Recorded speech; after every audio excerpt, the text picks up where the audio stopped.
le fue en esta semana? Todavía no. Okay. Ahí está Liliana. Liliana, bienvenida. Hola, hola. ¿Cómo está? Buenos días. ¿Cómo ha ido? ¿El Omicron la ha perdonado? Sí. Por suerte en salud, todo bien. Igual haciéndose unas pruebas porque personas cercanas que han tenido tristemente pasar por eso, pero bueno. Y ayer escuché de su voz el Quiero que sepas de mi padre, muy, muy lindo. Y mire, la ventaja de difundir y de interesar otros espacios, la reacción fue muy, muy positiva al trabajo de Roberto Rodríguez Marchena acerca de la gripecita. Incluso provocó algunos comentarios entre algunos integrantes del matutino, porque hemos pensado que la gripecita, bueno, había un producto antes en su infancia que se llamaba Big Vaporú. Con Big Vaporú resolvemos. Y Mari Mora, por ejemplo, comentaba que ella tiene personas cercanas con comorbilidad y que de verdad le estremece cuando dice, no, hombre, eso no es nada. Pero las personas con diabetes, con condiciones cardíacas, con obesidad, fumadores, no piensan lo mismo de que es una gripecita. Pero eso tenemos, Liliana, y yo creo que la responsabilidad individual se tiene que imponer para evitar como dice el presidente, el estrés hospitalario que no tenemos. Pero excelente el trabajo de ese señor que usted lo conoce muy bien. Así es, la verdad que uno debería de aprovechar esta ocasión para agradecer, uno tener cerca a sus seres queridos. 31 precisamente nosotros la pasamos aquí encerrados en casa, deseando que todo el mundo esté en salud, pero también una forma de evitar que ninguno de nuestros seres queridos fueran a ser afectados. Así que nada, desear mucha salud para las personas que están siendo afectadas y pronta recuperación realmente. ¿Y cómo están las finanzas? ¿Tienen salud? ¿Tienen gripecita? ¿O tienen una inmunidad que les va a permitir que este 2022 sea tan bueno, como dicen las estadísticas oficiales, como lo fue el 2021? Doña Karen, pues justamente lo que vamos a hacer es una mezcla de ambas cosas. Nosotros tenemos un sistema financiero dominicano que es estable y que nos ofrece muchas herramientas para nosotros ante esta situación de COVID, pues de un aumento de positividad que usted misma lo mencionaba en estos días y ayer también, de que 3% era la tasa de positividad en el mes pasado y ahora ha pasado a más de un 40%. Entonces eso crea incertidumbre entre las personas, sobre todo de pensar en qué pueden hacer con las transacciones bancarias si están afectados por COVID. Si a eso le agregamos que las medidas que se tomaron el 30 de diciembre, la Superintendencia de Banco emitió una resolución que autoriza a las entidades de intermediación financiera a que adoptaran las medidas necesarias para prevenir la propagación del virus, y entre ellos estaba la posibilidad de limitar el horario de atención al cliente como estaba al inicio del COVID-19. Entonces, la ventaja, como decía, era que tenemos un sistema financiero estable, diverso e innovador que nos brinda diferentes opciones, diferentes puntos de accesos, diferentes canales de acceso al banco. Y esto es lo que quiero que conversemos en el día de hoy para destacar esas diferentes vías que tenemos como usuarios para acceder al banco. Entre ellos, ¿cuáles son, doña Carmen? Oficinas, cajeros automáticos, subagentes bancarios y el Internet Banking. La ventaja es que hay un canal de acceso para cada tipo de cliente. Los más jóvenes prefieren el Internet Banking, mientras que las personas mayores prefieren ir a las oficinas, porque entienden, muchos de ellos, que es más seguro hacer sus transacciones por esta vía, el ir a las oficinas y tener su comprobante en las manos. Y es, digamos, que la ley de lo conocido, es lo que tienen décadas haciendo. Y entonces los grupos de escasos recursos más vulnerables utilizan las oficinas bancarias, pero también los subagentes bancarios. Así que para cada tipo de cliente hay un canal de acceso. Como los más jóvenes prefieren el Internet Banking, esta es la población que se va insertando al mercado laboral y al mercado financiero, pues evidentemente hay una mayor presión de parte de las entidades para acelerar la velocidad de los cambios tecnológicos. Por eso, desde principios del 2020, ya vemos iniciativas como cuentas de ahorro 100% digitales, tarjetas de códigos digitales, tarjetas de crédito también 100% digitales, procesos de afiliación de nuevos usuarios, que son lo que se llaman el onboarding digital, entre otros. Pero bueno, va quedando atrás toda esta parte de que son los cheques físicos, las libretas de ahorro, que me imagino que usted recordará, antes uno abría una cuenta de ahorro y tenía que ir únicamente a esa oficina con la libreta de ahorro, porque ahí era que estaba reposando toda la información sobre mí. Ya ahora uno tiene esa facilidad de que puede ir a una u otra sucursal bancaria y tienen las informaciones en línea. Y esa ha sido una ventaja de la digitalización. Así como también hay un mayor interés por parte de las entidades en desarrollar la banca en línea y las aplicaciones móviles desde el año pasado por la COVID-19. Los usuarios de Internet Banking, por ejemplo, doña Carmen, el Banco Central publicó que en 2014, diciembre de 2014, habían 1.4 millones de usuarios. En diciembre de 2014. Pero ya para diciembre de 2021, esa cifra se había triplicado. Es decir, que en 7 años había aumentado a 5.4 millones de usuarios de Internet Banking. Y solamente el año pasado se afiliaron nuevos usuarios, 600.000 nuevos usuarios desde el año pasado, en el año pasado, desde diciembre de 2020 a diciembre de 2021. Así que la COVID-19 ha trazado pautas para el sistema financiero, pero también otros elementos, otros factores que inciden mucho en los canales de acceso. Uno es el análisis del costo por transacción y las preferencias del cliente de tener su banco cerca y sin mucha complicación. Para tener un mejor panorama del mercado, vamos a repasar algunos datos. En las oficinas bancarias, o sea, sucursales, oficinas y agencias bancarias, habían 1.062 oficinas en diciembre de 2014. 1.062. En septiembre de 2021 ya habían 1.337. Aumentaron 275 nuevas oficinas en 7 años. Cajeros automáticos.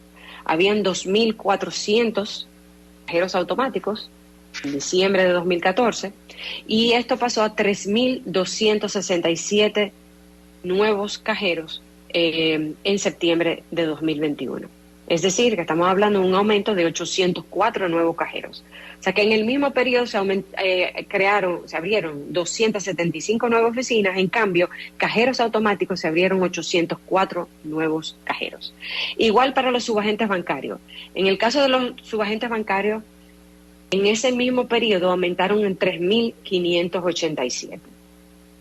O sea que vemos, y además ya vimos las cifras de los usuarios de Internet Banking que triplicaron.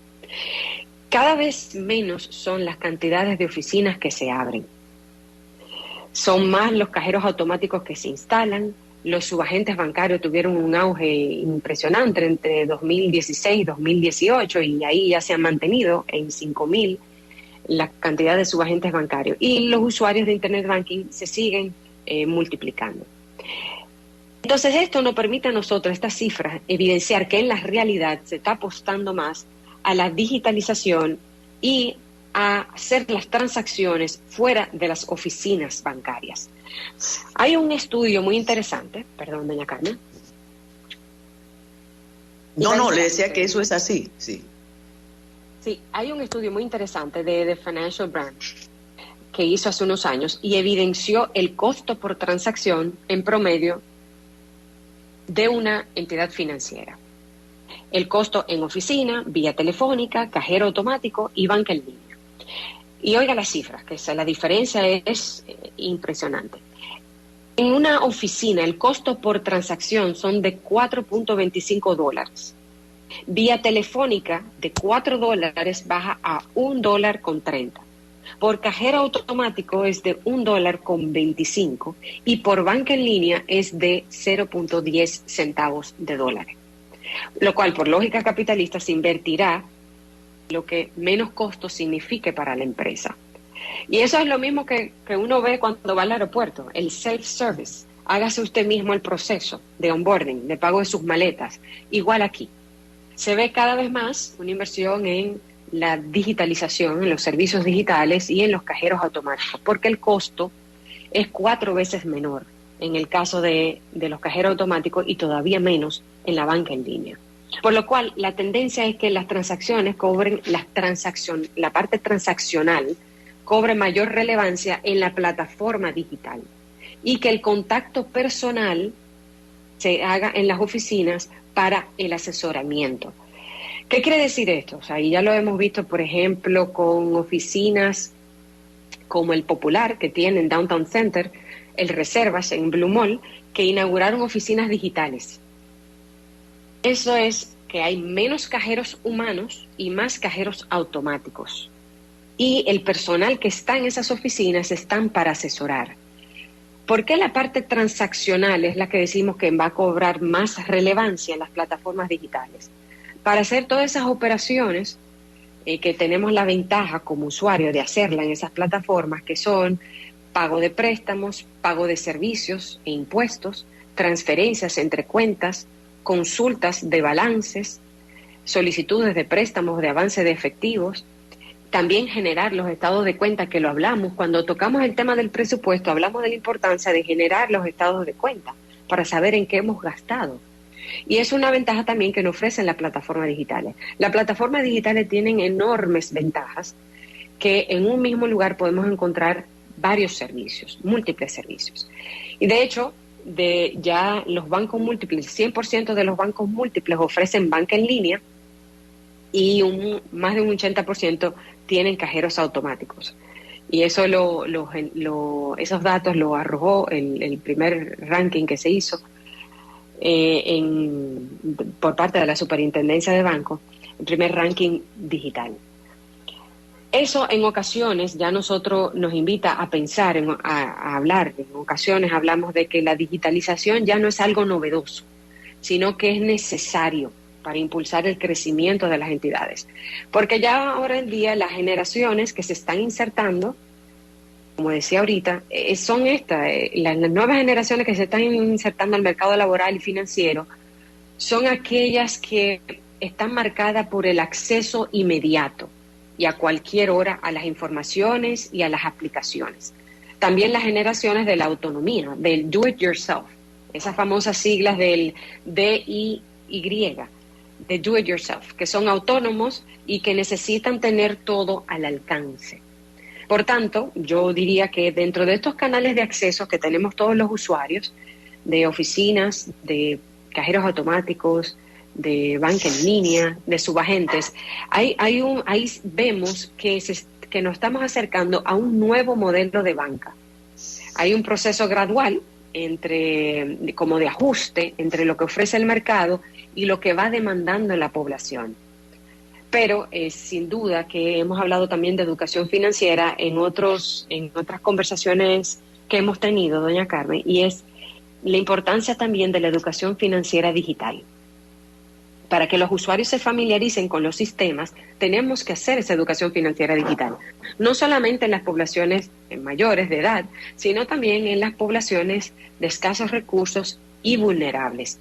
Porque aunque haya 100% de bancos múltiples que ofrezcan estas herramientas y que un 40% de las transacciones que se hacen a través de los bancos múltiples se hagan a través de estas plataformas, todavía hay una gran parte de la población, la mayoría de escasos recursos y de población vulnerable, que no sabe bien utilizar esas plataformas digitales o que no tienen banca en línea. Entonces, por eso también es importante seguir apostando a esas otras herramientas que son los subagentes bancarios. Todavía, doña Carmen, hay municipios en el país que no cuentan con oficinas bancarias y que quizás, ni hablemos que quizás de todavía, sino que tampoco lo tienen dentro de su radar o dentro de su plan de abrir una oficina bancaria porque les resulta costoso, si no hay una gran población a quien atender, como puede ser, por ejemplo, Elías Piña, o Pedernales, que no tiene, que la provincia en sí no tiene muchos habitantes. Estamos hablando de unos 16.000 habitantes, por ejemplo, en Pedernales, en la provincia. Entonces, esos subagentes bancarios, que son empresas del sector real, como farmacias, colmados o estaciones de gasolina, actúan en nombre de esa entidad bancaria y pueden hacer esas mismas operaciones que hablamos ahora. Son comercios que dan la certeza de que están conectados en línea al banco a través de un verifone, en el que nosotros como usuarios nos podemos acercar para depositar recursos a nuestras cuentas de ahorro, hacer retiros de nuestras cuentas de ahorro, recargar tarjetas prepagadas o pagar servicios, como decíamos ahorita, tarjetas de créditos también y préstamos. De hecho, el monto promedio de transacción por los subagentes es de unos 3.600 pesos, lo cual revela que ese canal de acceso al banco de los subagentes bancarios está llegando a la población para lo cual le fueron habilitados. Esos subagentes bancarios son lo que en Latinoamérica se conoce como los corresponsales no bancarios, muy conocidos en Colombia y en Brasil. Así que nosotros tenemos como otra herramienta para evitarnos algunas veces estas largas filas. Si tenemos que ir a un banco y no queremos hacer largas filas y queremos hacer un proceso transaccional y no tenemos banca en línea o de repente la banca en línea no funciona, pues podemos ir a un subagente bancario porque también reducimos el tiempo que duramos en fila, la posibilidad de contagio de COVID y también ayudamos a un pequeño negocio a que pueda tener esa comisión. Las entidades, los comercios funcionan como subagentes bancarios, están publicados en las páginas web de las entidades financieras, pero también los negocios tienen una identificación.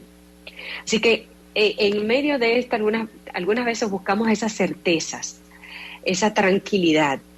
Y muchas veces decimos, bueno, pero si estoy afectado, porque ya me ha pasado personas que conozco que dicen, bueno, he recibido mi préstamo, pero personas de escasos recursos, ¿no? He recibido mi préstamo, pero estoy afectado de COVID, no debo de salir, no puedo ir al banco, entonces no puedo retirar de mi cuenta bancaria. Entonces, ahí tenemos a mano otras herramientas como los subagentes bancarios o bien los cajeros automáticos que con la debida prudencia, si tenemos una emergencia, podemos acceder a ellos, porque algunas veces esto no vino de repente en una enfermedad o una situación que se nos escapa de control, pero no debemos afectar nuestro historial crediticio por eso.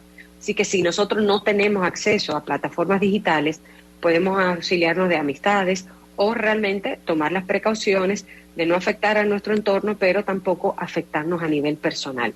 Así que en medio de esta nueva ola, buscar esta certeza de ver qué ofrece el sistema y también de prever, bueno, ya me ocurrió, quizás evitar para la próxima que no me ocurra, déjame yo ir al banco y aprovechar que ahora estoy sano y solicitar mi afiliación a la banca en línea y tenerlo como herramienta y lo vaya probando y lo vaya usando para poder tener siempre a mano esa garantía de tener recursos disponibles. Y creo que una vez lo hablamos también de cómo hacer si nos ponían las restricciones de entrada a los bancos con el tema de las vacunas, cómo podíamos acceder a nuestros recursos, ¿no? Y también perderle el miedo a esa manera de hacernos más fácil y menos contagioso el trabajo bancario. Me encanta el enfoque por varias razones y por la rapidez, y siempre el ejemplo es cómo se pasó del disco de pasta, que posiblemente usted ha visto alguno por casualidad y cuando vino de moda el volver a vinilo, del disco al cassette. Mientras que la generación de usted y de sus pequeños posiblemente no tengan memoria de lo que fue el cassette, ni el CD, ni nada de eso, el disco compacto. Pero este asunto de modernización del sistema bancario hace que cuando tú ves un cheque te llama la atención, o cuando tú ves que la libreta de cheque que solicitaste desde antes de la pandemia tiene hojas todavía, tú dices, ¿qué pasó? También, y vuelvo con él también, usted dio en la diana cuando trasciende de la visión polígono central. Y yo recuerdo que antes de Reyes tuvimos la participación de una amiga muy apreciada, que es la alcaldesa de Bánica. Y como ella, para celebrar los Reyes, tenía que hacer 1001 diligencias, porque dice, aquí no hay oficina bancaria, aquí no hay empresarios, aquí no hay negocios en Bánica. De modo que yo tengo que ir al distrito a buscar algo que me active el Día de Reyes. Y esto, Liliana, además, permite una reflexión que a veces nos negamos. Ayer casualmente, a propósito de las visas y de la situación migratoria, comprobé cómo esos asesores para nuestros dominicanos residentes fuera o residentes aquí que se quieren aquí, que viven aquí, tienen todo un asunto a través de las redes, de WhatsApp, y tú pagas, haces la cita por ahí, tú dices, bueno, pero la persona de Bánica que quiere una visa va a hacer esas diligencias usando la tecnología, y lo hace. Posiblemente muchos urbanos, muchas personas urbanas de un sector social medio no se atreven a enfrentar la tecnología como quien tiene interés. Y algo que vaya relacionado con los bancos y el servicio al cliente, eso sí implicaría mayor presteza en los sistemas, esas esperas que tú tienes cuando llamas para activar una tarjeta, para que te digan el monto que te queda, lo que debes, porque sí se necesita más call center amable, y eso es un tema transversal a lo que usted ha expuesto con tanta propiedad y que es una realidad del trabajo financiero ahora mismo. Que sean más prestos, más rápidos, sí, y que sean más amables también. Sí, y con el tema de la parte de la distribución geográfica y del alcance e incidencia geográfica, el 75% de los cajeros automáticos se concentran en la zona metropolitana y la zona norte, no así la zona sur ni el este. Igual en el caso de los subagentes bancarios, que el 60% se concentra entre zona metropolitana y zona norte. Lo cual es una invitación también primero a divulgar estos otros medios, pero también a trabajar para que, como bien decía la alcaldesa de Bánica, que se necesitan mayores servicios para que ellos puedan desarrollarse. Hay un deseo de crecer, de desarrollarse, y necesitan de esos servicios. Hay historias personales, y también los he visto en documentales y en películas, de que las personas mayores, cuando interactúan con la sociedad actual, donde hay una presión por la digitalización, se encuentran algunas veces contra la pared, porque te dicen, sí, usted tiene que llenar este formulario, y no me limito solamente, esta reflexión no solamente se limita a la parte financiera, sino también en general a otros servicios. Te dicen, sí, esos servicios usted lo puede solicitar por esta vía, ahí está la dirección. Bueno, pero que yo no soy un usuario digital. Yo he estado acostumbrado mi vida entera a que en papel, escribo mis cosas en papel, solicito, voy directamente a una oficina, o sea, no me pueden atender, y algunas veces se ven limitados por eso, y algunas veces tienen que solicitar ayuda a hijos o nietos para poder cumplir ese proceso. Así que ahora mismo estamos en ese proceso de ajuste, de que deben de mantenerse todavía algunas herramientas paralelas, porque la digitalización sin duda va para esas nuevas generaciones que están creciendo, millennials, generación X, pero para aquellas poblaciones que todavía están en el sistema financiero y laboral, que ya son mayores de 50 años, no crecieron, algunas están en 40, no crecieron con esa tecnología. Bien usted decía, yo crecí con un Walkman y luego con un displayer. Ahora ya después pasamos a los MP3 y ya ni siquiera Exacto. Se escucha todo en línea. Entonces, esa evolución de la tecnología pues ha hecho que también repensemos los servicios para quién y a quién se los estamos brindando, para no dejar excluido del sistema financiero a nadie. Y ahí es la parte esencial de la inclusión financiera. Estamos creando esto, está muy bien, en menores costos, pero no dejemos de lado al cliente y qué necesita. Y si lo vamos a hacer, la digitalización que sea fácil de entender, fácil de usar. Y advertida, porque ahí nos está contando una oyente muy apreciada, y yo conozco algo similar, el caso de que tú vas a una entidad bancaria, y usted mencionaba la libreta de ahorro, a abrir una cuenta, como en el siglo pasado, no el siglo pasado, vamos a ponerlo antes del COVID, y de inmediato te inscriben en un producto que tú jamás solicitaste, y te dan el asunto de los códigos. Y la señora, la amiga, cuenta que cuando llegó a su casa dijo, pero ¿y qué es esto? Yo no sé si abrí una cuenta de ahorro, yo no sé si abrí una cuenta corriente, ¿y para qué tengo este aparato? Y ella cuenta que ella volvió a la sucursal, a la oficina en su sector, y que le dijo a la agente bancaria, yo no te pedí esto. Y que tuvo que, incluso que para abrir el producto le pidieron 500 pesos para activarlo. Entonces, sí se necesita información, que no sea tan violento.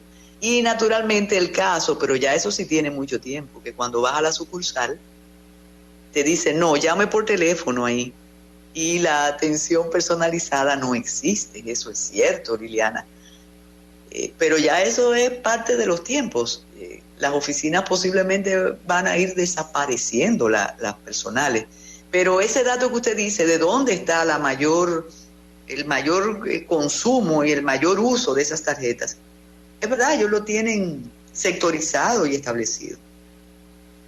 No, y realmente nosotros sí debemos de entender que, por más que sea, las entidades tienen que ser rentables, las entidades financieras tienen que ser rentables, tienen que ser solventes y mantenerse, ser sostenible en el tiempo para también garantizar los depósitos de los ahorrantes.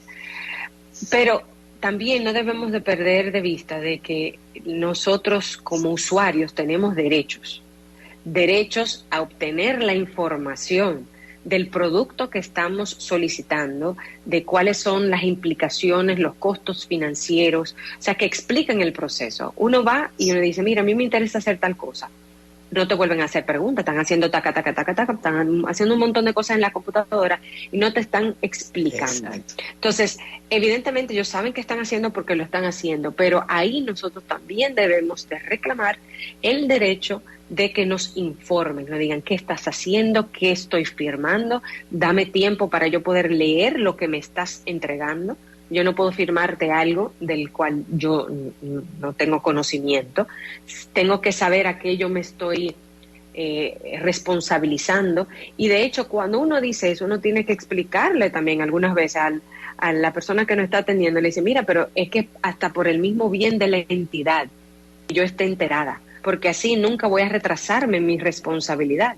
O sea, hasta eso tenemos algunas veces que explicarle del por qué es importante que yo me lea el contrato. Porque así yo sé cuáles van a ser mis cargos, yo no voy a venir a reclamar, yo no voy a retrasarme en el pago de una cuota porque no me dijiste cuándo era que comenzaba a pagar, o no me enviaste la tabla de amortización, que esas son cosas que tienen que enviarse y que tiene que recibir el usuario cada vez que solicite un préstamo, que le desembolsen un préstamo. Así que esa parte de los derechos del usuario también es importante y para eso está también el Departamento de Prousuario de la Superintendencia de Bancos, para orientar a los ciudadanos y a los usuarios financieros para que puedan incluirse financieramente, pero protegidos. Mira, nos apunta una persona ligada al mundo bancario y tiene toda la razón, que ya hay entidades que ni siquiera imprimen la libreta de ahorros, que ya eso no existe, pero sí deben considerarnos, Liliana, porque es absolutamente válido lo que ha expuesto, considerar la información al cliente, porque uno tiene que aprender. El ejemplo del e-ticket. Todo lo que viajamos después del e-ticket, tuvimos que aprender a hacerlo, no importa el sector social de donde provengas. Y después descubrimos que es que es muy positivo llenarlo. Entonces, las instituciones bancarias, que son privadas, deben dedicar un poquito de tiempo para que el producto nuevo que nos va a facilitar la vida sea explicado. Ese es el único detallito que falta para esa posibilidad de acceder a las instituciones bancarias sin tener que hacer una fila y sin tener que exponernos en esta época, Liliana. Y ya hay tarjetas de crédito que ni siquiera son físicas. Tarjetas de crédito, el Popular tiene tarjetas de crédito que son completamente digitales. Sí. Uno lo solicita por la misma herramienta que uno utiliza el celular para poder pagar. Igual las cuentas de ahorro ya uno cuando la solicita te preguntan, ¿la quieres abrir con libreta o la quieres abrir con o sin el plástico? O sea, ya uno tiene, la tarjeta de débito evidentemente es una herramienta para uno poder retirar de los cajeros automáticos. Y es algo que algunas veces para nosotros mismos utilizar el efectivo, ir a una oficina bancaria para obtener 2,000 pesos o 3,000 pesos para pagar algunas cosas o tener el menudo de 15 días de pagar ciertas cosas que se pagan en efectivo únicamente, pues hacer una fila para ello la podemos evitar si vamos a un cajero automático. Hay una parte de información, las entidades financieras han ido haciendo de manera individual, aplicando sus estrategias de educación financiera, unos más que otros, pero tenemos que seguir educándonos financieramente y que nos provean informaciones para ello. Como bien usted dice, esa analogía de la parte de los vuelos, ya de un momento a otro era así que se tenía que hacer y todo el mundo se adaptó. Y en un momento dado pues veíamos mucha gente concentrada en el aeropuerto tratando de entender también cómo es que funcionaban estas máquinas y tenían muchas más personas asistiendo en el uso de las máquinas que hoy en día. Ahora hay cada vez menos porque ya hay más personas que saben utilizarla. Entonces han habido iniciativas también, por ejemplo, de cómo utilizar sus agentes bancarios, donde las entidades pues ponen personas en las salidas de las oficinas bancarias, explicarle a las personas la ventaja del subagente bancario, cómo funciona, cuál es el proceso y redunda en beneficios para todos nosotros.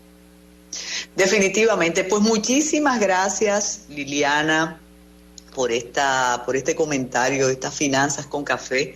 Tanto aprendimos y tanto seguiremos aprendiendo. Y a ustedes, no se vayan porque pronto viene Isidro Eduardo García Rodríguez con su Easy Cine. Que tenga buen miércoles, Liliana.